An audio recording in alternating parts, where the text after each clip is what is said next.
గుంటూరు నగరపాలక సంస్థ 2025-26వ వార్షిక బడ్జెట్పై ఏర్పాటు చేసిన కౌన్సిల్ ప్రత్యేక సమావేశం ప్రారంభమైన వెంటనే వాయిదా పడింది. ఉగాది, రంజాన్ పండుగల అనంతరం బడ్జెట్ భేటీ ఏర్పాటు చేయాలని, ప్రస్తుతం వాయిదా వేయాలని మెజారిటీ సభ్యులు కోరారు.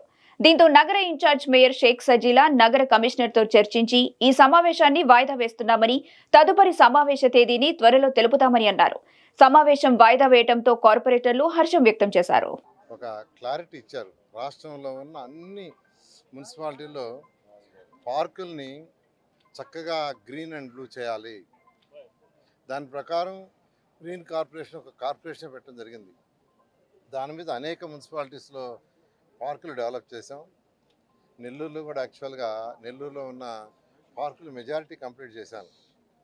చక్కటి జిమ్ ఎక్విప్మెంట్ పెట్టాం, చక్కటి ప్లే ఎక్విప్మెంట్ పెట్టాం. కానీ గత ప్రభుత్వాలు అవన్నీ నిర్వీర్యం అయిపోయినాయి.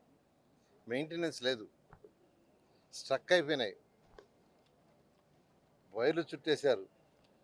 అయితే మళ్ళీ యాక్చువల్గా నేను ఇదే శాఖ మంత్రి కావటం, ముఖ్యమంత్రి గారు ఆదేశం ప్రకారం ఈరోజు గ్రీన్ కార్పొరేషన్ యాక్టివేట్ చేసి రాష్ట్రంలో ఉన్న 123 మున్సిపాలిటీస్ ఉన్నాయి. వాటన్నిటిలో కూడా గ్రీన్ అండ్ బ్లూ డెవలప్ చేస్తున్నాం. ఈ నేపథ్యంలో నెల్లూరులో ఉన్న అన్ని పార్కులు విజిట్ చేశాను. నెల్లూరులో ఉన్న 46 పార్కులు, ఇదే లాస్ట్ పార్క్ విజిట్ చేయటం.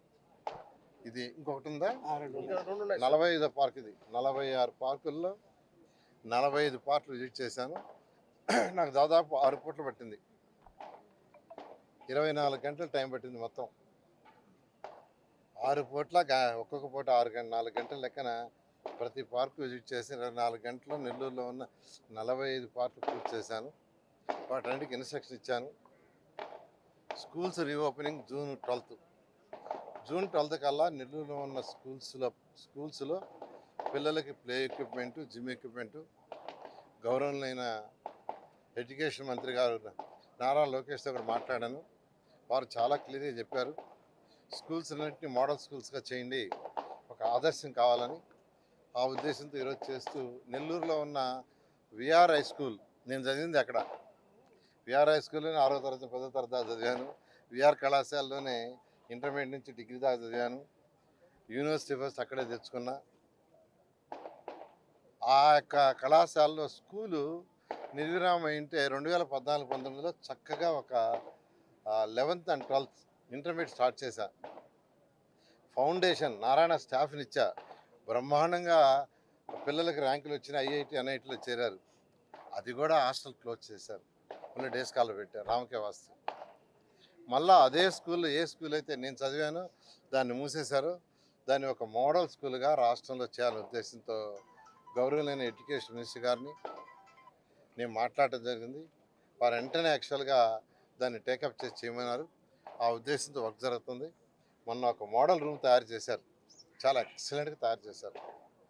టోటల్ లోపలంతా వర్టిఫైడ్, వాల్స్ అంతా పుట్టి పెట్టారు, విండోస్ డోర్స్ అంతా మార్చారు, వరండాలో కారిడార్ వేశారు. కొద్దిగా హైటెక్గా వాళ్ళందరికీ ఇంటరాక్టివ్ బోర్డులు ఇస్తూ హై క్వాలిటీ ఆఫ్ ఎడ్యుకేషన్ ఇచ్చేటట్టుగా రాష్ట్రంలో ఒక మోడల్ స్కూల్స్ 4-5 దిగులు పెట్టాలనే ఉద్దేశంతో లోకేష్ గారు గవర్నర్ మంత్రి నాకు ఆదేశించారు. దాని మీద చేస్తున్నా. నేను ఖచ్చితంగా నెల్లూరు ప్రజలకు ఒకటే చెప్పేది, ఎలక్షన్స్కి ముందు ఏదైతే చెప్పానో దోమల్ని నగరం చేస్తానని, దుమ్ములే నగరం చేస్తానని, తర్వాత చక్కగా ప్రతి ఒక్కరికి 135 లీటర్ల డ్రింకింగ్ వాటర్ ఏర్పాటు చేస్తానని, ఆ విధంగా అన్నీ ఫాలోఅప్ చేస్తున్నాను. ఇవన్నీ కూడా కొద్ది రోజులు ఓపిక పట్టండి. ఖజానా ఖాళీ, ఖజానాలో లేవు డబ్బులు. 10 లక్షల కోట్లు అప్పు చేసి వెళ్ళిపోయారు ఆయన, గత ముఖ్యమంత్రి. అది అప్పు చేయటమే కాదు, 85 మెట్రిక్ లక్షల చెత్తని ఇచ్చేసిపోయాడు, అది క్లీన్ చేసుకోండి అని. 85 లక్షల మెట్రిక్ టన్. అది కూడా అక్టోబర్ 2కు పూర్తి చేయమని మా ముఖ్యమంత్రి గౌరవనీయ నారా చంద్రబాబు గారు నాకు ఆదేశించారు. దాని మీద జరుగుతుంది. కాబట్టి నేను రాష్ట్ర ప్రజలకి, నెల్లూరు ప్రజలు చెప్పేది, కొద్దిగా ఓపిక పట్టండి. మున్సిపాలిటీస్లో కూడా రేపు 1వ తేదీ నుంచి వాళ్ళకు వచ్చే కలెక్షన్స్ అక్కడ మున్సిపల్ కౌన్సిల్సే వాళ్ళు రిజర్వేషన్ పాస్ చేసుకుని ఖర్చు పెట్టేటట్టుగా ఏర్పాటు చేశాం.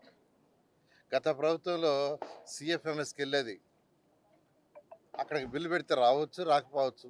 ఈరోజు కూడా వేల కోట్ల సిఎఫ్ఎంఎస్లో ప్రజలు కట్టిన ట్యాక్సుల ద్వారా కట్టిన డబ్బులు అక్కడ ఉన్నాయి. గత ప్రభుత్వం అట్లన్నింటినీ డైవర్ట్ చేసింది. కానీ ఈరోజు అనుభవం ఉన్న ముఖ్యమంత్రి, ఆర్థికంగా ఎలా ముందుకు తీసుకోవాలనే ఆలోచన ఉండే ముఖ్యమంత్రి ఈరోజు వారిని రిక్వెస్ట్ చేయడం జరిగింది. సార్, ఈ రాష్ట్రంలో ఉన్న 123 మున్సిపాలిటీస్ ప్రజలు కట్టే ట్యాక్సులు ఆ మున్సిపాలిటీకి వదిలేస్తాం. వాళ్ళు మున్సిపల్ కౌన్సిల్లో రిజల్యూషన్స్ పాస్ చేసుకుంటారు. రోడ్డు కావాలా, డ్రైన్ కావాలా, లేదంటే డ్రింకింగ్ వాటర్ కావాలా, లైట్లు కావాలా, స్కూల్ కావాలని వాళ్ళే చేసుకుంటారంటే ముఖ్యమంత్రి గారు వెంటనే ఫైనాన్స్ డిపార్ట్మెంట్కి ఆదేశించారు. ఏప్రిల్ ఫస్ట్ నుంచి ఈ రాష్ట్రంలో ఉన్న 123 మున్సిపాలిటీస్లో ప్రజలు కట్టే ట్యాక్సులు ఆ మున్సిపల్ అకౌంట్లోనే ఉంటాయి. ఆ కౌన్సిల్స్ రిజర్వేషన్ పాస్ చేసి వాళ్ళకి కావాల్సిన అవసరాలు చేసుకుంటారు.